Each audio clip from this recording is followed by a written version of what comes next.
Their Stories Foundation presents Descendants, interviews with second and third generation survivors. Today on Descendants, we have sisters Emily Dancyger King and Erica Flint Halliwell. Talk to me about your dad and your family's history on your father's side. Our dad, Ken, was born in 1945, and he was born in a concentration camp, Bergen-Belsen. It was the last few weeks, I think like 6 weeks left of the war when he was born.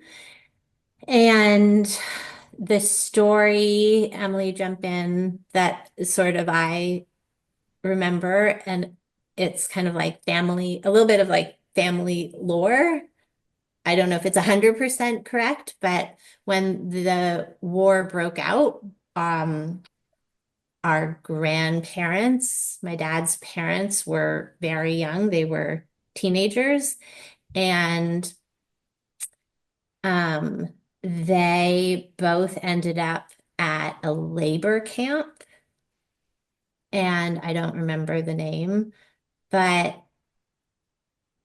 apparently at some point, the Nazis asked sort of a new group of incoming inmates if any of them were barbers. And my grandfather wasn't a barber, but I think he quickly realized that if he had a job, it would probably be good. Like if he was useful, it would be a good thing. So he raised his hand and said he was a barber, even though I don't even know how old he was. And he ended up cutting the German's hair while that was like, I think his job in the labor camp. And kind of like my understanding is that my grandmother was like, oh, that person's getting extra food. It's probably a good person to associate with. And Right. that's how she ended up like hanging out with him. It's hard to even imagine that they met. Like they met in a concentration camp, That is and unbelievable. and they ended up getting married and conceiving a child in, I get maybe that same labor camp, or maybe it was a different one at that point. Um, so all of that is just really hard to even imagine. And at some point, while my grandmother was pregnant, they got separated to different camps. And the Nazis sent a lot of pregnant women actually to Bergen-Belsen, which is also another like something that's really hard to understand because like why they were killing a lot of people. Why were they keeping pregnant women, young pregnant women alive? But especially it was the end, it was nearing the end-ish of the war. The Americans were already in the war. And I have visited Bergen-Belsen, and one of the things I learned there was that the Nazis were still sort of thinking they needed to continue to have a free labor force. And so they were keeping these pregnant women alive to have babies to then have like a new generation of slaves, basically, I think. Um, so my grandmother was moved to Bergen-Belsen and my grandfather went somewhere else. And my dad was born in the camp. Wow. And Emily, that camp, once it was liberated, turned into a displaced persons camp. right. And um, so my grandmother ended up staying there, and my grandfather eventually made his way there. And I have no idea how he knew where she was. And I don't really know how long that took, but he ended up there too. And then they ended up spending quite a while, like more than a few years, I think, in that displaced persons camp, waiting for a visa to get to Canada, where they already had some family. Oh, what an incredible story. I mean, it's like a crazy love story too, you know?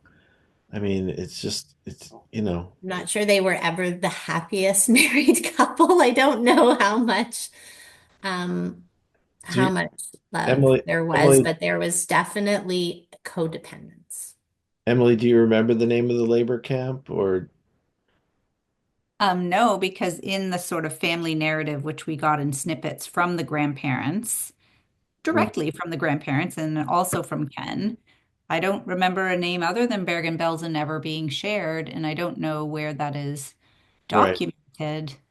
Um, They might not even have been aware of what the name of it was, really, Perhaps at that time.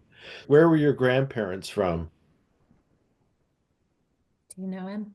they They were were both Polish, and they were kind of like the countryside around Warsaw, within 50 miles, I think, of Warsaw.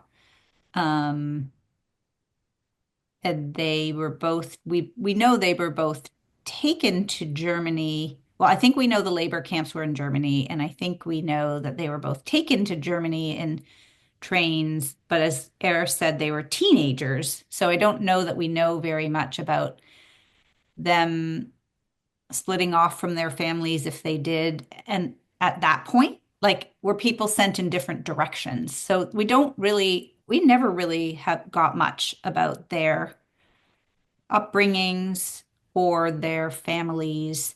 And maybe that part was just too devastating to talk about. Hmm. Yeah, I feel like we know a little bit more about my mom's family, yeah. a Uh, little bit. yeah, we'll get there. Um, so when did you guys first hear this story? How old were you and what was that like? Or Mm. was it always part of your I think so. What do you think, Eric? I don't remember hearing at a certain age. I just remember this was the story. This is the family narrative. Yeah, I don't remember really. do you remember like how it made you feel as kids? Um, I can take a whack at that and air jump in. I think Ken and Ida worked extraordinarily hard for us to have a normal Canadian childhood. And so I don't remember as a kid it being in our home, but I do remember it being in the grandparents' home. Sadness, anger, um, manipulation. Do you remember when you first started to understand what the Holocaust was? I don't remember what age either of us were. I don't remember it being something that we weren't told and then one day we were told. It was like always in the narrative. But again, I don't know how to go back to my like under 10, age 10 self to try to kind of recompose if some messages were given to us in snippets so they were more digestible. I don't, do you have any of that memory, Air? I mean, No, not like literally none. Um, Yiddish was spoken in our grandparents' homes and both of their homes. So I think when we were younger, there was probably conversation in Yiddish, and so we didn't understand it at all.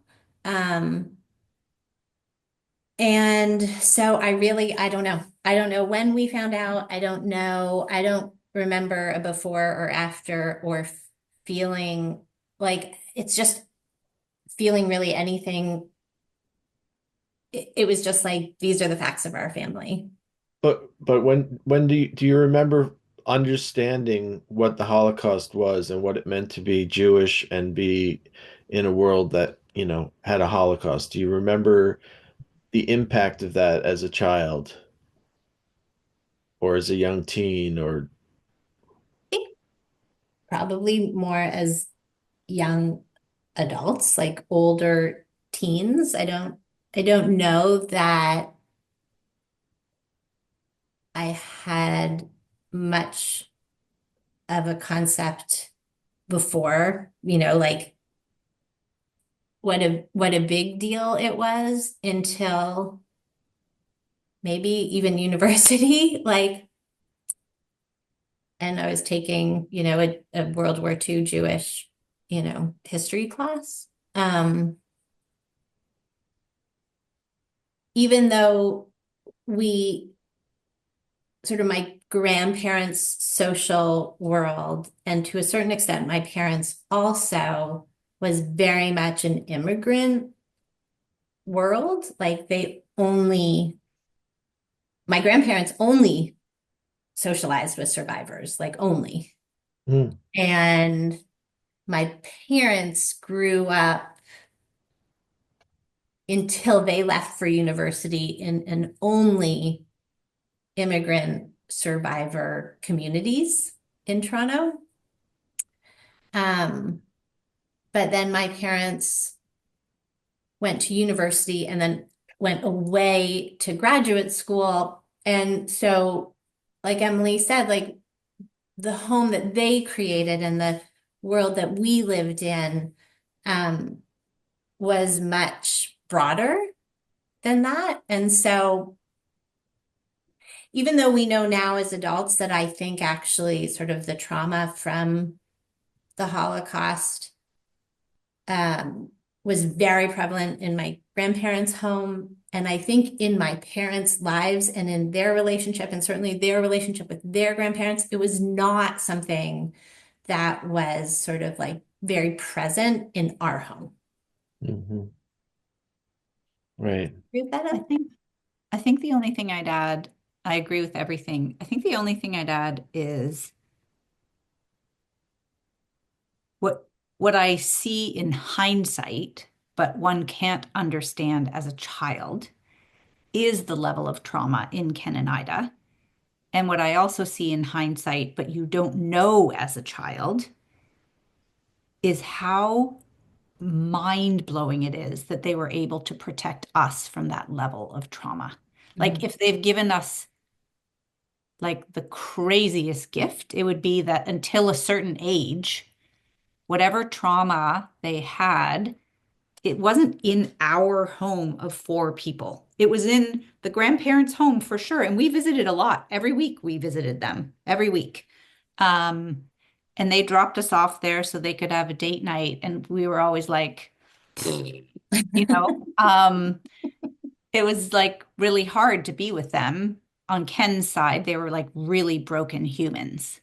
Um, but then there was also bright spots as a kid. Like I remember watching TV and being given Oreos, which we weren't allowed either of those things in our home. So anyway, I don't know if those are additive, but I think they must have done the most mind-blowing job of protecting us.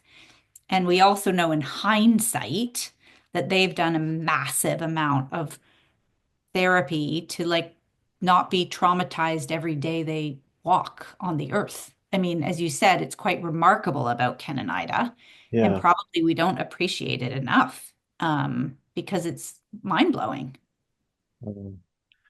Um, so do you how did it manifest itself with your grandparents? Like what kind of what did they, you know, uh what did I they do think that you could see the trauma? Was it just were they very anxious and depressed I think and yeah, damaged? Ken's mom was just angry every single day she woke up, from the time she woke up to the time she went to bed. And she lashed out at everybody, her children, her grandchildren, and mostly her husband. Um, Mm, and the husband, Ken's dad, was kind of amiable and kind of jovial, and he liked to have fun and play cards and watch TV with us.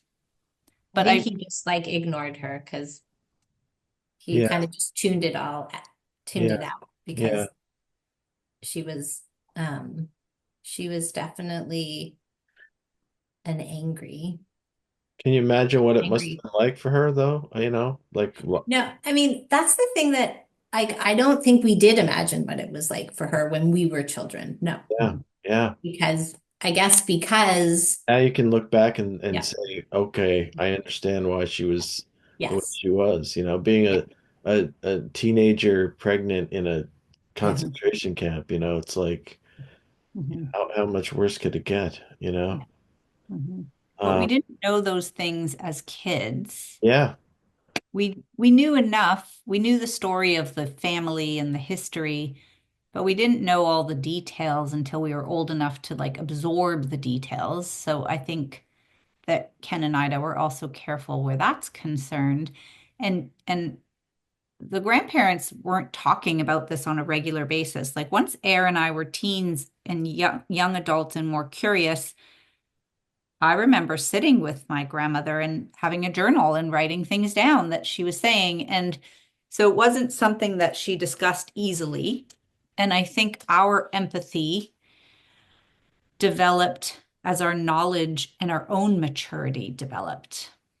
Yeah. Mm, Yeah. yeah, of course. Yeah. Yeah. There wasn't a lot of talk about the Holocaust or their experiences in their home. Like it wasn't Yeah, part yeah, of, yeah.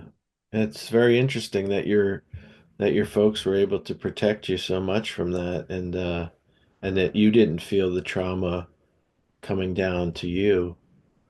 I We think feel it it. We feel it very, as adults, wouldn't you say, Air? I mean, more now. Yeah, certainly. Yeah. How do you think you feel it? How does it how does it manifest itself in your life?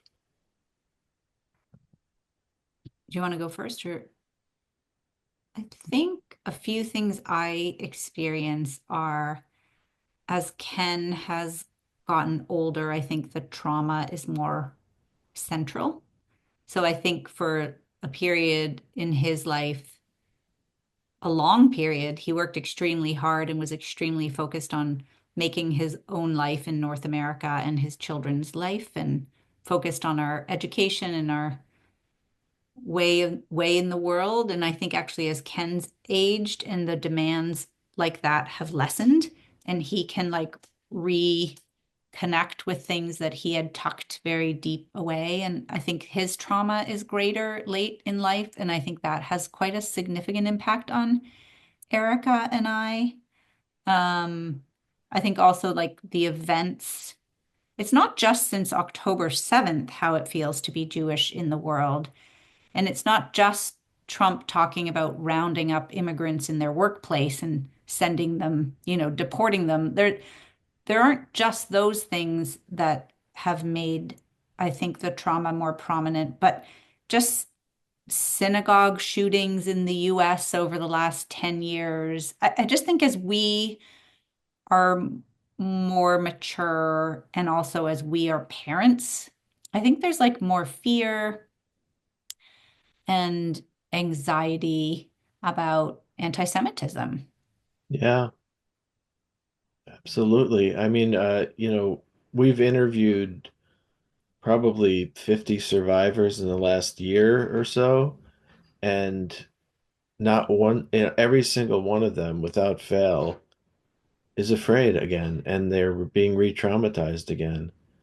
And it's heartbreaking, to get to this stage in your life and to start to, and like you were saying, a lifetime of trying to heal, you know, Ken and Ida, a lifetime of whatever they did, therapy and just working together about, healing, and now to be re-traumatized is sad to me, It's just really sad, you know. But so tell me about your mom's side. I don't know much about it. I'd like to hear about your mom's family. Well, it's equally fascinating and hard to believe story. Her parents were also from Poland, and my grandfather was, I think, less educated and a little poorer. My grandmother was a little bit more educated. They were much older when the war started. In fact, I think they were almost 30. So maybe they were like 15, 14, 15 years older than my dad's parents. And they actually got married the night before Hitler marched into Poland. So I think that was, August 31st, 1939, something like that. Um, Wow, and that's amazing. yeah, and my grandfather, or perhaps both of them, I don't know, knew that they should leave. And so they left. I don't exactly know how soon after, but pretty quickly. They left where they were living in Poland, and I don't actually remember where that is either. Um, and they left with my grandmother's younger brother, and they went east towards Russia. And at some point, my grandmother's brother was like homesick or didn't think they needed to be escaping. And he actually went back to Poland. And he and everyone else in their family on all sides, everyone died. And they spent the entire war kind of in hiding and moving around in Russia. And my mom was born in what is today Kazakhstan. Is that right? Em? Yeah, Matt. Yeah, I remember her telling me that. Yeah. Yep. And so that's how they spent the entire war. And I don't know too many other details other than that. When the war ended, they started to make their way back west and ended up in Vienna Mm. or near Vienna Mhm. in the same DP camp actually as Helen Grubel's family or parents. And they ended up spending, like my dad and his parents, in this displaced persons camp for a long time, like multiple years. And in that period, I know my mom was very sick. She was in the hospital for an extended period of time. And eventually, unlike my father, who already had family in Canada, and so there was like a process where that family could sponsor them to come to Canada. The way my mom and her parents ended up in Canada was that there were kind of Jewish nonprofit groups that were coming over to Europe along with, I think, like company owners or, people that were looking for workers in their factories. And one of the types of skilled workers someone was looking for was a, a milliner. Like my grandmother sewed, my grandmother's skill prior to the war had been like sewing the ribbons and the bows and lace onto hats. And they were looking for people with that skill. Wow. And so that's how they got sponsored, the three of them, to come to Toronto because she had a job. And so they took a boat and then a train from Halifax to Toronto. And that was sort of the beginning of that was their story. Their prior to Canada story. Was there a big Jewish population there in Toronto? Yeah, there was, and well, I don't know if there was prior, but Yeah, yeah. I think there was. I think there was. And Just wondering how they ended up going there. yeah, I mean, there were Jews. How big the population was, I'm not sure. There were also Jews in Montreal, but now both cities have very large sort of Yeah, Jewish populations. yeah. And they both families on both sides, when they first arrived in Toronto, moved into a neighborhood again that was like all, downtown Toronto immigrants. And over the decades, it has cycled through different groups of immigrants. But Right. at the time that they were moving, it was a very Jewish neighborhood. And like all the businesses were run by Jewish people. And it was like living in a little Yiddish bubble.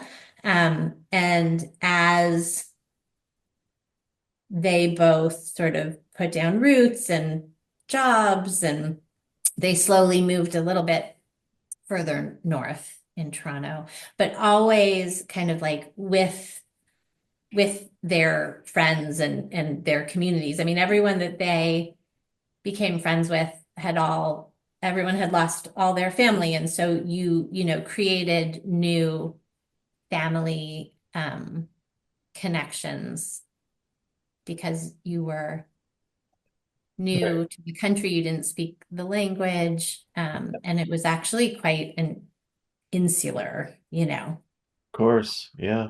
group. It's interesting. Emily, did you experience any anti-Semitism when you were growing up? Um, direct anti-Semitism? I don't think so. You never felt anything?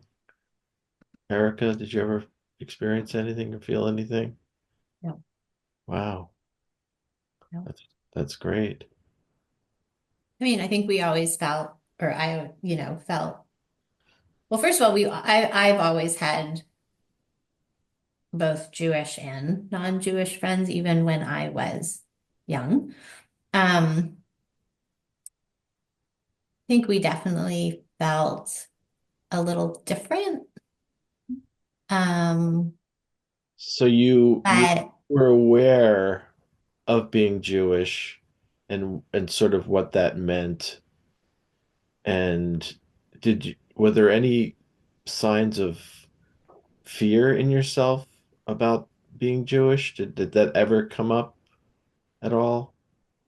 I mean, it didn't for me. I would say that I really feel like our upbringing, I always felt a lot more like culturally Jewish than religious. Hmm.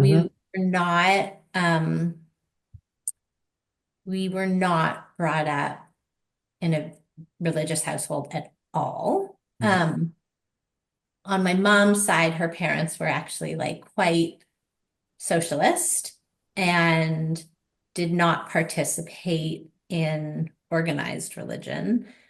My dad's parents were very religious, and actually Ken went to like yeshiva, like he went to like Jewish day school growing up. He really rejected that and had no interest in kind of making that a part of our life. And so we weren't members of a synagogue. We would celebrate holidays, but it wasn't sort of about any religious ritual. It was sort of just always about getting together with family and being together and having a meal. Um, Did you have bat mitzvahs? you want to go in? Yeah, one of us did and one of us didn't. So I think Ken and Ida were ambivalent enough about organized religion, and that was definitely translated. And I did have a bat mitzvah, but it was incredibly hippie, if I could use just a really short form. And Great. was it was it was meaningful, but I don't remember if they gave Erica you the choice and you decided to pass, or if they like. They did give me a choice. Um, and I think I was given the choice only because when it was the time where I would have started to prepare, my mom's mom was sick and dying. And so I know it wasn't something that she had bandwidth to focus on. And I didn't really want to do what Emily did. Like I felt it was very different than like a traditional Hebrew school and bat mitzvah. And like I feel kind of bad even saying this, but I think I was like a little embarrassed to for it to be like so hippie and different and not a big party. Like I think what I probably wanted was like a big party, and I knew that wasn't going to happen, and so I didn't really want to do it. Right. Um, and And how about now? Do you guys celebrate the holidays and traditions?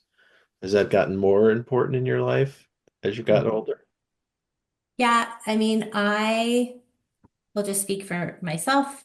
Um, it was important to me, and I actually wanted to be a member of a synagogue. I, on the occasions when we were young that we did go with friends, I never felt comfortable because it wasn't familiar. And um, I mean, I don't know if I would have made this same decision if I didn't marry who I married, but I married someone who was a member of a synagogue, and that was really, it's very reform. But it was like it was important to him, and I really loved over my first few years with him getting more comfortable. And it's not like we went often, we would just go on the high holidays. Once we had kids, we would go a little bit more, but um, it felt so nice to have it feel comfortable. And because I didn't have that growing up, I wanted that for my children. And so we are members. It's actually the same synagogue that my husband grew up going to. And it's a lovely, welcoming, open place that welcomes literally anyone and everyone. Right. Um, and so both of my kids did have bar and bat mitzvahs. And ironically, like I was so happy that they were going to have something that I didn't have, but they are actually neither are interested like at all. And who knows, they might when they are older and everything they'll I think feel comfortable walking into any synagogue and in the world because it's very consistent. Like they'll recognize the sounds and the songs and the cadence of a Friday night service. And so I'm glad they have that base. And of course, if they ever want to, it will be there for them. But Em- that's been my choice. Emily, how about yourself? I'm so amazed at like both the similarities and the differences listening to Air. I married a non-Jew, and we've chosen in a very easy kind of decision rubric to have a Jewish family. What I mean by that is I didn't have to convince my Episcopal husband. He wanted it as well. Um, Oh, I that's think he wanted it because, to Erica's point, a place that you go that you feel comfortable was something that he remembered having, and he wanted that for our kids. mhm. Um, our choice has been more difficult to execute because Erica married into a family that had a relationship with a place that was obviously going to be their place, but we found a place both in the East Coast and since we've moved to the West Coast and our kids went to Hebrew school and had bar and bat mitzvah. And we do Shabbat on Fridays still. Like, even if it's the two of us, now it's the three of us. And when it's the four of us, it's not overly it's not overly heavy. We just do it. We just get a challah on Fridays and we just do it. And I think um, that's I think it's cool that I have kids that identify as more Jewish than I identified with. mhm. Because as Air said, our Jewish sentiment was Holocaust. Like it was like our being Jewish was like the Holocaust narrative. And these communities that formed in Toronto that were new families. It wasn't like a religious affiliation. There were no religious practices, really. I remember being dragged, but I really remember hating it. So I don't know how to understand the differences and the similarities between what choices both of us have made, but I think it's really interesting actually just to share them and to hear Erica's. I find it really interesting too. Uh, yeah, it's really cool. I was gonna go a different direction, but I don't feel like I really need to talk about anti-Semitism anymore. Um, but I would like to know, do you guys do you study the Holocaust at all, or are you interested in learning more and more about the Holocaust? I mean, I know being associated with your dad, I just, love to listen to him talk, as much as he can and as much as I can listen. And do you guys share an interest in that? I think. Yeah, I mean, I think so. I think we've both taken university level courses on the Holocaust. We have, even though like that wasn't our majors or what we studied at all. I think there are endless stories. And so I have read so many books and there are so many movies. And so I do think we both consume Mhm. not sort of solely, like I feel like one of the things actually that I see in Ken that has changed over, as he has gotten older is it almost seems a little bit obsessive. It's like the only topic. I think that one of the only topics he is reading about and thinking about and writing about and watching movies on. Um, and so I think that I have an interest and I feel like there are an infinite number of stories to be told. Um, Yeah, I would so say, I many. think some people, like my husband is like, if there's a Holocaust movie, he's like, I'm done watching Holocaust movies. Like I think he has a little bit of fatigue. Um, I certainly don't feel like I do. Yeah, Mhm. I think the only thing I'd add is I do think Erica and I have both consumed. I think there was a decade where we solely read about the Holocaust, even in like historical fiction. Like we just gravitated to those kinds of books. Mm, Um, and so it's like possible that a quarter of the content we've consumed in cumulative in our lives is on this topic. And I certainly felt that for a decade, that was all I was reading. Um, and I think it's not exactly your question, John, but I've also spent time, and I believe both of us have, like talking to our children about it as like the prominent family narrative. yeah, Um, and was I remember the time that our daughter understood what happened and it like blew her mind, and for a while it was like really difficult for her to consume that content. Um, and now it's less so now that she's a little bit older, but I think it's fair to say that we've like got like a very deep curiosity about it that doesn't have any boundaries. To Erica's point about her husband being like, I'm good on the content. Like, I don't know that we have any boundaries around our interest in the content.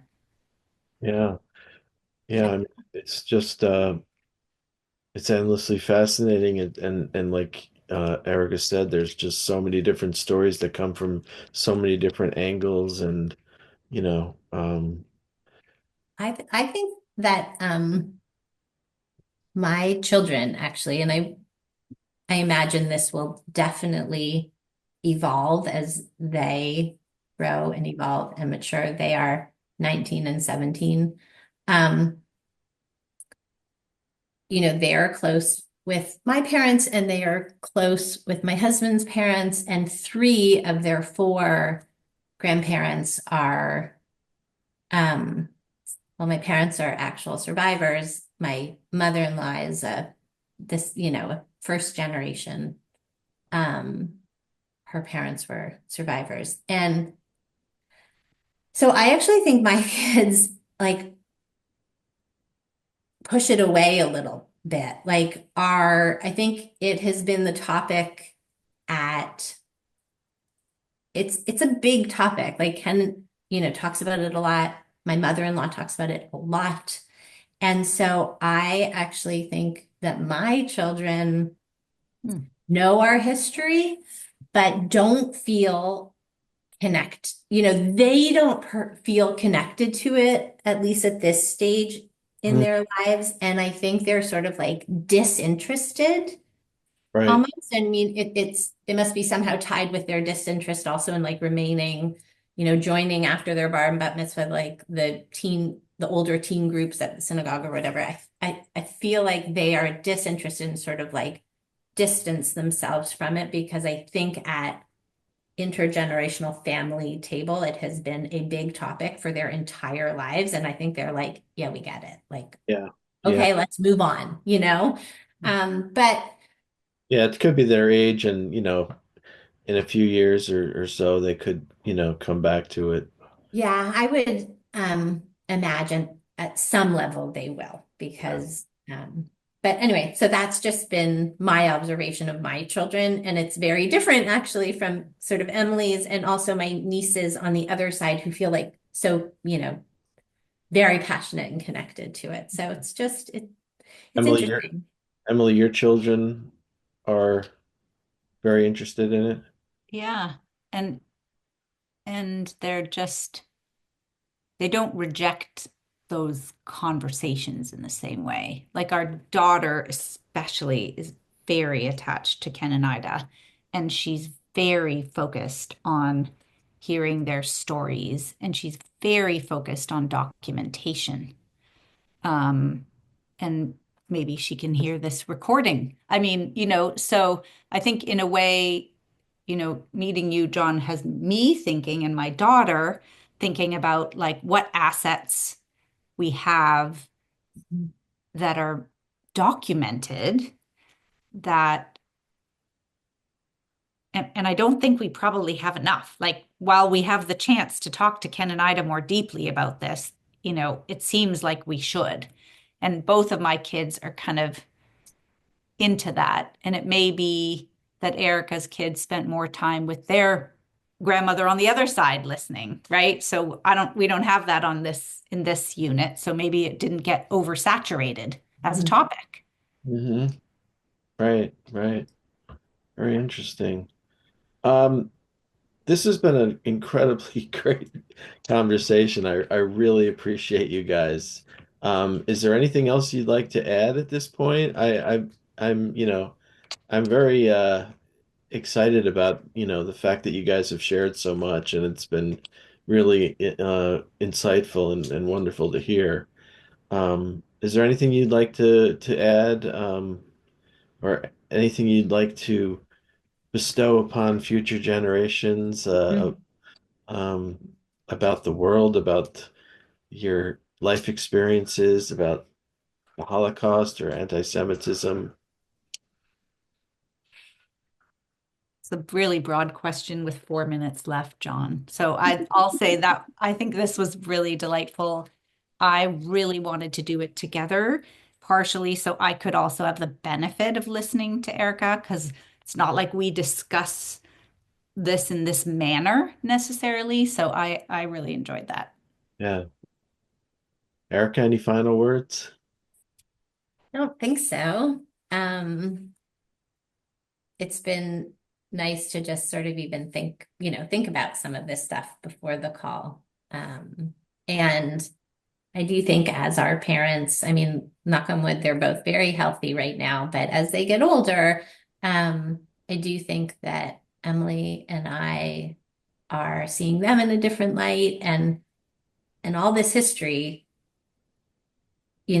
is I think sort of like bubbling up as they get older. So it has been sort of a topic on our mind for the last little while, and I imagine it will be in the years ahead. Well, thank you very much. I really appreciate it. Thanks for joining Thanks, us. John. Bye-bye. Bye.